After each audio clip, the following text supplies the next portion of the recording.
European aircraft manufacturer Airbus Helicopters announced on Monday that its application for the deployment of digital logs had been accepted by the Civil Aviation Authority of the Philippines (CAAP). The Philippines is the second country in Southeast Asia, next to Singapore, to accept the use of Fleetkeeper logs for the company's helicopter fleet. After 4 months of intensive interactions that included discussions and user demonstrations, the CAAP has confirmed that Fleetkeeper meets the country's airworthiness requirements, Airbus said in a statement.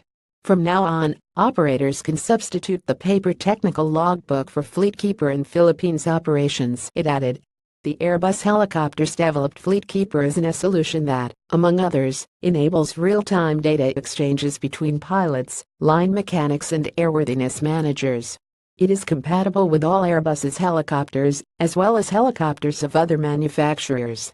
Our goal is the full enrollment of all local operators Airbus helicopters flying in Philippines to fully digitalize flight log processes and ease operations, Airbus Helicopters Philippines Managing Director Lionel de Maupiu said.